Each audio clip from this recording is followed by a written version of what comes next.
Hi, everybody. Here we are on Facebook Live, and we're going to be talking about expose, explore, expand, my 3 E's for raising healthy, happy eaters. I'm going to give everybody a few minutes to join us here. While we're waiting, we had over 300 new visitors on the My Munchbug Facebook page this week, and I want to just give everybody a chance to come in. So while we're just taking a few minutes for that to happen, I just want to say hi and introduce myself to a few of you who are new to our page. My name's Melanie Potok, and I am a speech language pathologist who loves kids, food, and family.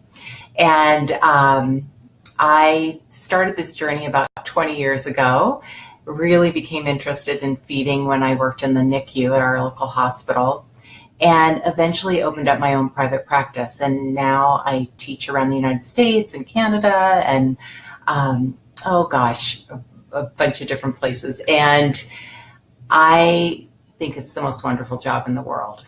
So real quickly, what you might want to know is that I have a couple different books out. First of all, my first one back in the day, this is always so tricky holding it up to the screen, was Happy Meal Times with Happy Kids. And that's more of a pamphlet, you might say. It's got really big print, and it's a great one for parents who perhaps English is their second language. And then my next book was the one I wrote with the wonderful Dr. Yum, Dr. Namali Fernando, and that's the award-winning Raising a Healthy, Happy Eater, which unfortunately just ran out on Amazon again. It's funny how Amazon gets a big shipment and then all of a sudden they don't have any. So it'll be back in stock any day now. Go ahead and order it there. It's a great price on Amazon, but you can get it at Barnes & Noble or your local bookstore, whatever's good for you. Raising a Healthy, Happy Eater. And then my baby book is Baby Self-Feeding. And that is the baby book that follows the American Academy of Pediatrics guidelines for safety if you'd like to follow a self-feeding model. And then this is the one I'm really, really excited to tell you about. I don't even have the book yet. I just finished editing it, and the photos are being put in it. They took over 1,000 photos in New York City the other day. And this isn't actually the real cover. All of these pictures right here will be changed to be the activities and recipes that are in this book. There are over 101 activities or recipes for you to help your child learn to love vegetables using what we're going to discuss today, which is expose, explore, expand, the 3 E's. All right, so let's go ahead and get started. I couldn't figure out how to hold up this paper chart. So the only thing I have in my house, of course, are things in the kitchen, cutting boards. So I attached it to a cutting board, and here I am trying to make it level on the screen for you. But you can see in the link in the comment section and also at the top of this video that you can download this chart. And it's the one that I use in feeding therapy. I talk about it in my course, Feeding Therapy. It's not just about swallowing, that I teach to occupational therapists, registered dietitians, speech pathologists. And it's based on the principle that I have, that first we're going to start with exposing the child to new foods through food play, through gardening and cooking, and really making it joyful. And then we're going to begin to explore all the different textures, getting super messy, doing more in-depth exploration with asparagus, building asparagus houses, doing things like taking a beet and turning it into a beet tattoo. It's just some of the ideas I have in my new book for you, and I'll even tell you how to get the beets off your kids' arms because they do stain a little bit, but there's a little chef's trick for that. Then what we're going to do is begin to expand the child's repertoire. And we're going to do that in a very systematic way. Now, if you're a parent at home and you have a child who's just that garden variety picky eater who perhaps isn't in feeding therapy, just know that this chart, you can still use it. You're just going to skip the one shaded column that's for therapists. So When you click on the link to download the chart, you're going to find an article that I wrote for the American Speech Language Hearing Association. I have the good fortune of writing for them once a month. And that article will walk therapists through how to use this in therapy. But I want to give you a bunch of different ideas on how to use this chart. Okie doke, here we go. So back to trying to get this up on the screen in the right way. There we go. So if you're looking at this chart now in front of you because you've downloaded it, what you want to read is you want to pay attention to that we've got 4 columns. We've got foods that the family eats often. When I first go into a family's home or I'm talking to them through a parent education type format, sometimes I do that via Skype. That's not treatment, that's parent education. And when I'm doing that, one of the first questions I have is, tell me about the kind of foods that you love to eat. What do you have on Friday night? Oh, we always have pizza on Friday nights. Oh, okay. Well, if that shows up at your house a lot, that's one of the foods we want your kid to learn to love, right? Okay. And ultimately, it's always the child's decision which food he loves. But when you try foods enough, you'll eventually learn to like them. Now, there's research that shows that it takes 8 to 15 exposures, meaning on the tongue, just for a child to increase his acceptance of the food, not to love it. So that's why I created this chart, because man, I got to keep track of how many times this kid actually gets them on his tongue. So we're going to talk about it right now as if the kid is tasting foods. And then we'll talk about, yeah, but what about the kiddo who isn't ready to taste? How could I still use this chart? Well, again, you're going to start with foods that the family eats often. This happens to be one of my clients, and the family told me that they have pizza and that they'd really like the child to learn to eat pizza. But if this is a child who is just beginning to tolerate certain foods, maybe he's really used to those squish and swallow foods like bread, or maybe macaroni and cheese, and biting into a tough pizza is hard for him, then I'm going to take this really, really slowly. And this is the kind of thing that a feeding therapist works on, and it varies from child to child. But with this particular kiddo, one thing I wanted to be sure to do was not only write in pizza, but I also deconstructed that pizza. So there was pizza crust. There was cheese on the pizza crust. There's cheese separately. There's the sauce. And really work on experiencing those foods with all of that child's senses. Then, once that child has done that with me, excuse me, this one here, it's shaded when you download it. Once the child has done that with me 3 times in therapy with the parent present, that's the key. Because if you're just working on them one-on-one, that's cool, but you got to have the parent come in and be present and be engaged with the child when you're working on these foods so that it generalizes easy to the family table. If the parent isn't yet doing it in therapy with you, then you're not ready to bring it home. Once that happens 3 times, then I'm ready to move that food over to foods my kid sometimes eats. In other words, sometimes eats this with Coach Mel. All my kids call me Coach Mel because I'm a food coach. Then I'm going to move it over to this column. Once that kiddo chews and swallows that 3 times in the home, it's pretty well accepted. It might not be a huge bite. You might make a little note here that it was just 3 nickel-sized bites. That's fine. And then you might decide to move it over to foods my kid eats now, or you might decide to wait. So I want to show you a little trick about that. See where I have X'd in each one of these columns? Each one of those X's represents a successful attempt at doing that skill. In my case, I'm talking about swallowing. We're going to talk about things like just playing in food here in a few minutes. So if that kiddo has swallowed that in therapy 3 times with the parent present and it's going super well, he's doing it with ease, feels comfortable, feels confident, then I'm going to move it over to this column. Sometimes you get that sense that that kid needs a little more. In that case, just take your square and just draw a line through it and do that on each one of your squares and then color in that little triangle you created. Now you're exposing the child 6 times before you move it over on a column. We're getting a lot of comments here. This is where I feel like I'm on Romper Room. If you're old, anybody old enough out there to remember Romper Room? Because I can see that my friend Deb is here from New York, and Ginger is there, and Jill. So thanks so much, you guys, for tuning in. I'm excited. I'm hoping we get to all see each other at ASHA, American Speech Language Hearing Association's conference in LA. I'm really excited. I get to present 3 times, and one of the things I'll be presenting on is this method. Okay, let's keep going. So if you want to do 3 exposures, or whether you want to do 6, just by dividing that little box so that you have 2 triangles, right, and just color them in, doesn't matter. Whatever feels good to you. This is your chart. And then you slowly, your job is to move everything from this side of the page over to this side.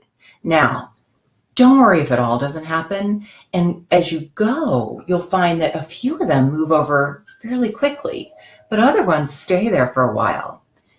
I would never put more than 10 foods on this chart. You could print up extra pages to keep track of what you're doing, because before you know it, you're going to have a kid who can eat 30, 40 foods, and that's pretty exciting. But the trap we all run into as therapists and parents is we kind of forget that the kid knows how to eat that. And suddenly we realize, wait a second, I haven't even offered broccoli in like a month. And then you bring back that broccoli, and especially for our hesitant eaters, sometimes that's a little bit overwhelming for them. So the purpose of this chart for parents as well is to make sure that we have a systematic way to make sure that child's getting that frequent exposure. And when you consider that it's going to take up to 15 exposures just for acceptance, not liking it, not loving it, think about how many times you're going to have to expose that child to broccoli, to corn, to steak, whatever it happens to be. Okay, let's keep going with some other ways that we can use this chart. If you've got a child that on your caseload that is just learning how to chew, and you're doing a lot of oral motor work and a lot of food play, use this chart to show how many times you've exposed them to playing in that food. You could create it that way. If you've got an older child, I've got, oh my goodness, 5 kids on my caseload right now who all have avoidant restrictive food intake disorder, or ARFID. And for parents who might be joining in, if you're not familiar with that, those are children who are highly selective, and they're usually a little bit older, just in my experience, and they really have a lot of anxiety around trying new foods. They may not necessarily have motor issues, but it's scary for them. There's a lot of anxiety that goes along with any sort of feeding disorder. But with ARFID, it feels to me that it's more predominant. Those older kids, kind of that 8 and up, let me tell you a couple things that I think are important. I like them to be involved with this chart. I like them to help me fill it out, to fill in what foods they really like to eat, what foods their family enjoys. Sometimes we walk over to the pantry, because I go into their homes, open up the door, and we just kind of stare at the food and say, what do you think about this? What do your parents, oh, they like pasta a lot? Okay, what kind of pasta? Red sauce, green sauce? Get those kids engaged in the process. Another thing I do with those kids, this might just be the mom in me, but I really want those kids answering the door when I ring the doorbell. I have a thing about walking in and having the parents being so gracious and greeting me. It's lovely. But this is that kid's time. If they're 8 years old, they're old enough to answer the door when I ring it and welcome me in and take some ownership in this process. This is hard for them, and sometimes that's the very first step. Okay, another thing about this particular chart that I want to make sure that I'm going to mention is that as you get more and more foods on the chart, you're going to start moving more into expanding. And that's when you're going to get more into mixed foods, mixed textures, etc. Don't hesitate to take a little bit of a step back. That's a really challenging time for these kids. Just today, I was working with one of my favorite little kiddos. He's 4, and we've been working on mixed foods. And he and I were talking a lot about how many foods do you have on your fork right now? And picking up that fork with the pasta, with the red sauce, with the hamburger meat mixed in it, and the cheese sprinkled on top. What is it, 4 foods? On his fork. I want him to know, geez, I got 4 foods on my fork. I can do 4 foods. I can do mixed foods. A lot of language goes into feeding therapy. All right. I can see, as we keep going here, I want you to feel comfortable to start asking some questions. Let me give you a little bit more information. The 3 E's is a model that I came up with a few years ago. And when I started doing the research for Adventures in Veggieland, my new book, you're going to find inside this book all of that research. But I'm also going to be presenting for 3 hours at the Colorado Speech Language Hearing Association's conference on August 5th. And it's the first time I'm going to be talking about the research behind exposure and exploration and beginning to expand a child's repertoire. And then if I see you at ASHA, I can give you that information as well. I also now have a 6-hour course for parents or professionals on the 3 E's, as well as the other courses that you can find on my website, My Munchbug, Melanie Potok, either one, mymunchbug.com or melaniepotok.com. They're the same website. And I've got 3 spots left for next year to come and speak. So you can have me come and speak by hiring me directly, or I also can go through motivations. And they would be happy to bring me out to speak there and work with you on different packages that would meet your budget and possibly get some free seats for people in your hospital, your clinic, etc. Alrighty. Any questions so far? What can I answer? Hi, Allison. I can't wait for you to see my new book. Thanks. Any questions that I can answer about this chart? In the article where you downloaded the chart, there's step-by-step directions, and at the bottom of the chart, I've also written out the directions, but use it the way it fits you best. Just do me a favor and keep my copyright on it. Any questions so far? Let's see what I've got here. I'm trying to read all of them. A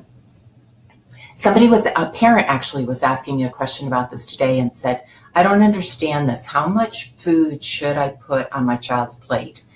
Well, when you're looking at the column, foods my family likes to eat, those are going to be just 1 tablespoon of that food, if it's being served that night at family dinner, on that child's plate.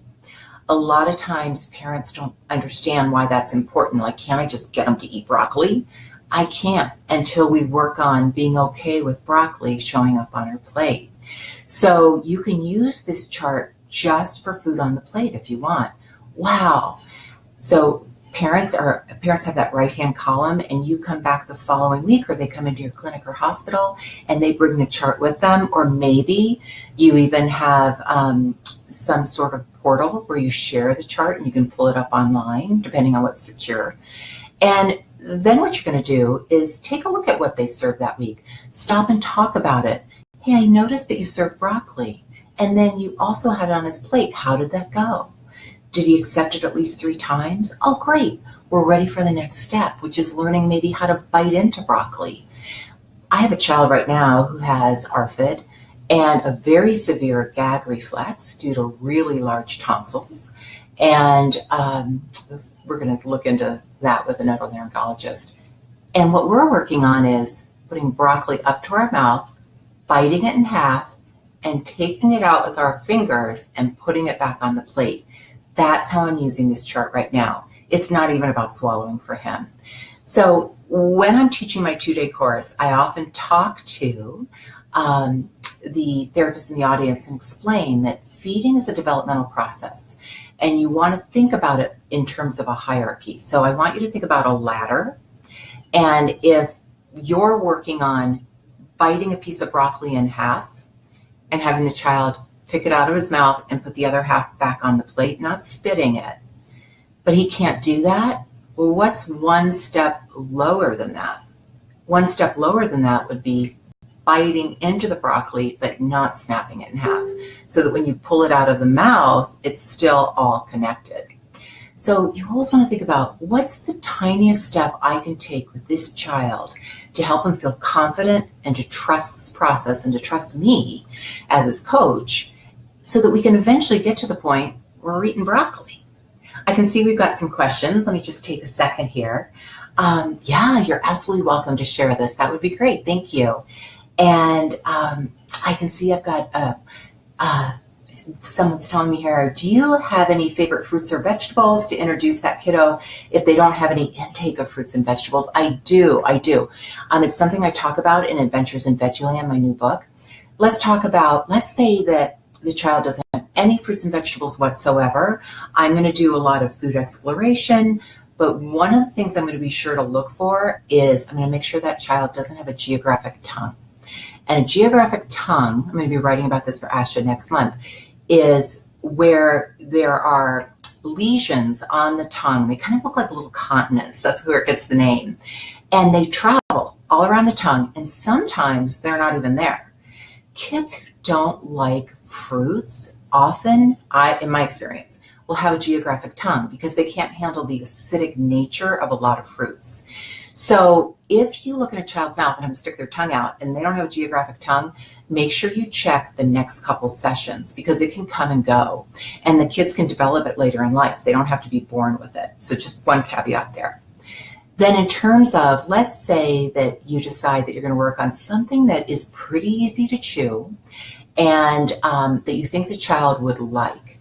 You might start with a puree like applesauce, but depending on the child's oral skills, if they're able to chew and swallow pretty well, but they're just not into fruits and vegetables yet, I'll usually start with, and maybe an apple, maybe a baby carrot, but I'll tell you a trick with that in a second.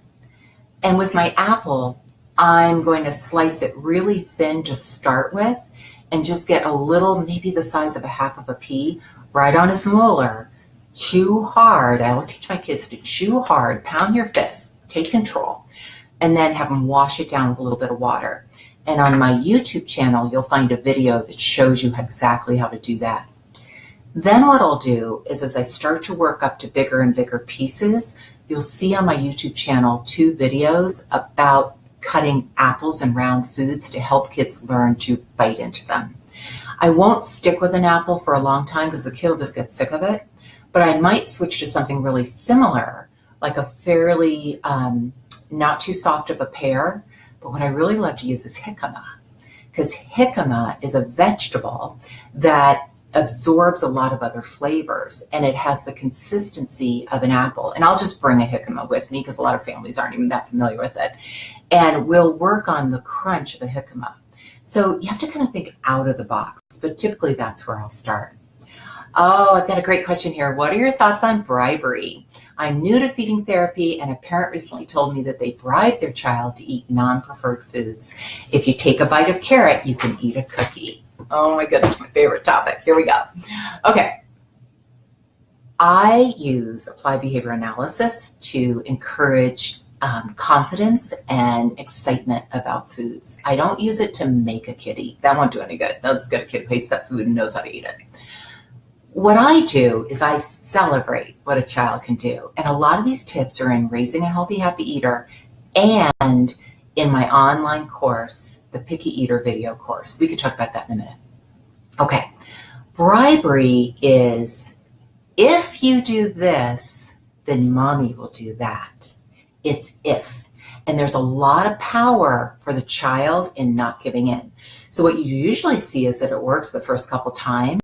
And then the kiddo realizes, either I want a little better prize, I'm going to up the ante, but actually I kind of like the fact that I have more power than mommy does. And it's no offense to mom or dad. It's just that's what kids do. They're trying to figure out their place in the world.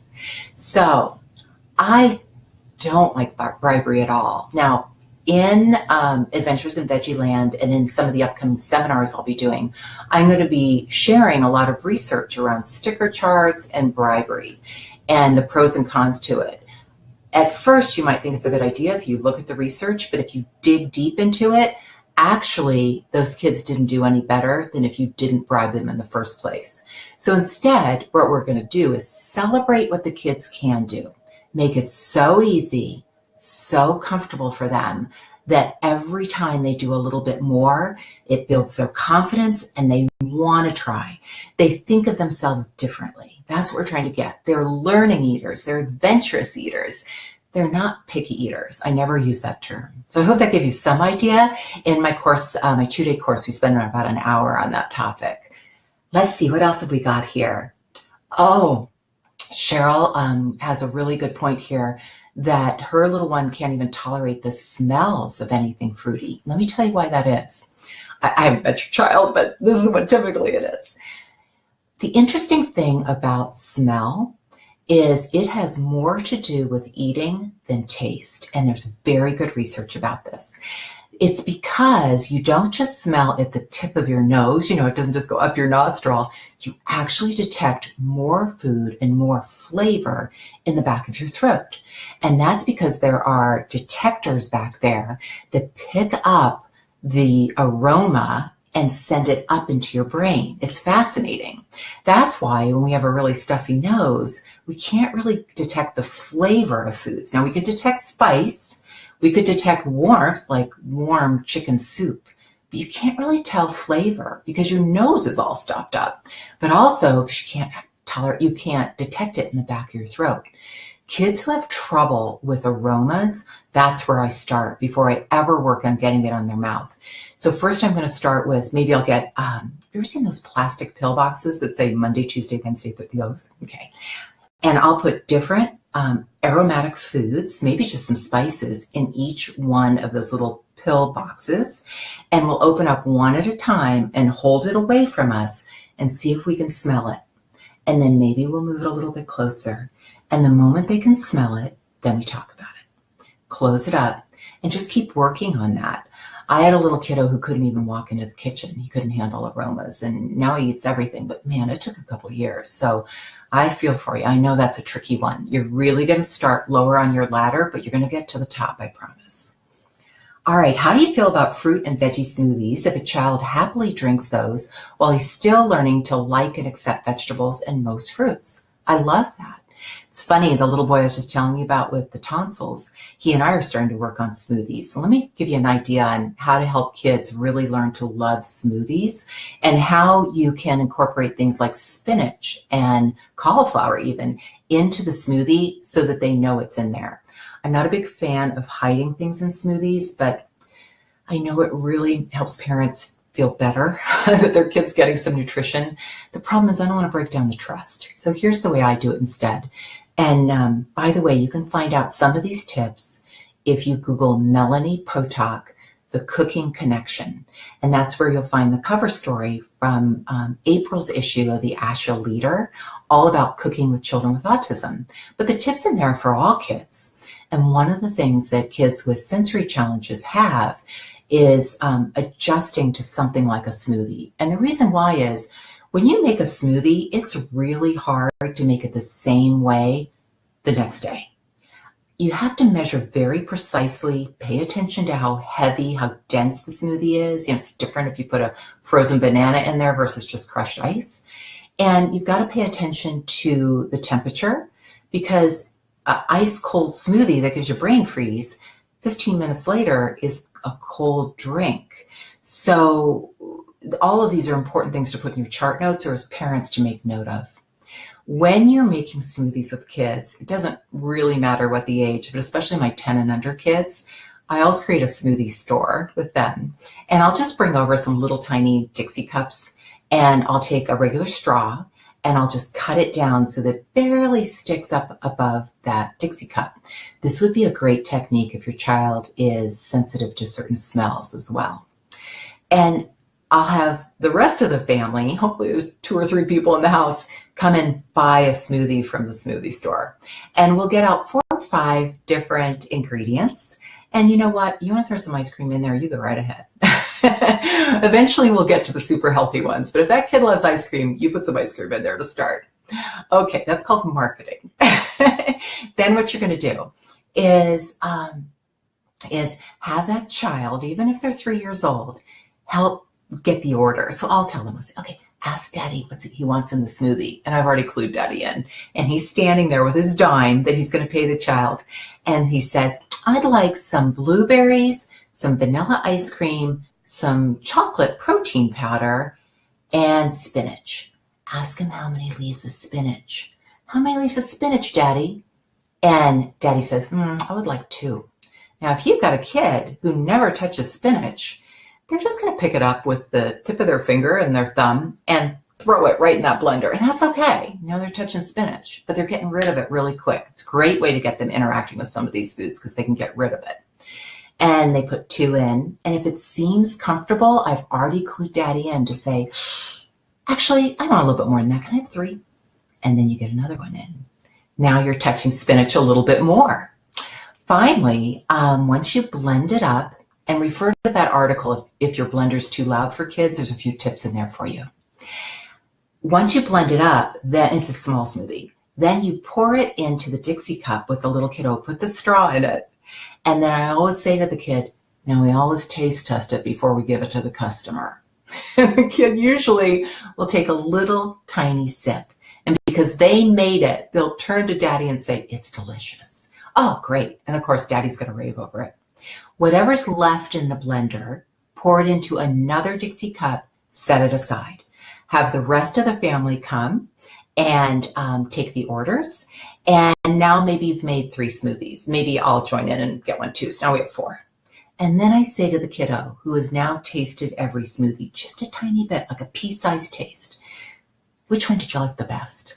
And either he'll line them up according to the order of the way he liked them, or I'll use the Yum scale, which was created by Dr. Yum, my co-author, and you'll find it under the Picky Eater video course on my website. Pull it down and you'll see free toolbox, and you can download that as well. It's a scale of happy faces to show how much you like a new food. Then what we'll do is once he picks out the one that he likes the most, that's his smoothie. Now, you know how we talked about how parents have a lot of fear and they want to hide a lot of things in smoothies? Well, you know what? You make a smoothie like this in a little Dixie cup, and that child learns to have a little Dixie shot 3 times a day. You just got an extra 150 nutritious calories into that kid. That helps parents breathe a little bit easier. So don't hesitate to make a little shot of smoothie be a part of the mealtime. It won't fill them up. And you can often treat it just like having a vitamin. Oh, sweetie, are you all done with dinner? Is your belly full? All right, take your vitamin. Or, all right, let's have our smoothie. Cheers. And it literally takes 2 or 3 sips with that straw and it's gone.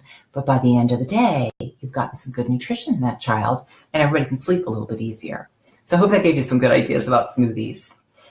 Let's see. I think we can take just a couple more questions. Keep typing them in if you want, and then we might finish up. Let's see. How do you discuss with families who want you to get their children to eat vegetables, but they don't eat vegetables as a family? Oh, it's tricky, isn't it? Because I never want to insult a family's food culture. So on one hand, I need to help them understand that we are going to get to a place where your child's going to be able to taste most foods, but only if it's something that shows up in that far column, the foods my family eats often, because it starts with exposure. So if they're not seeing it in the household, they're not going to learn to eat vegetables. I talk to them a lot about the research that's being done with our preschool curriculum. Dr. Namali Fernando, the co-author of Raising a Healthy Happy Eater, and I first met when she called and asked me to help with the Dr. Young preschool food adventure. And it's a preschool curriculum that not only gets kids trying fruits and vegetables in preschool with their teachers, but the parents have to do the lessons at home as well. And the data that's coming in is so promising that we're really fortunate. Dr. Nancy Zucker from Duke University, you may have read her study, and they quoted it in the New York Times recently. She's a wonderful researcher around ARFID. Anyway, she learned about it, and she's now helping us collect data, and she's going to examine that data to see how this mutual experience helps children to eat healthier. You cannot do it if you're not going to do it yourself. You can't. It's impossible. I grew up on Chesapeake Bay. My father and mom ate raw oysters all through oyster season. I saw them all the time. I helped shuck them. No one ever told me I should take a bite of one. Who wants to, right? Nobody ever looks at a plate of oysters and says, I'd like one of those. But you know what? I learned to eat them. And I did it because it was a part of my family's food culture. But can you imagine somebody who has never been exposed to oysters? How often do you see raw oysters? Not too often, unless you work in a seafood restaurant.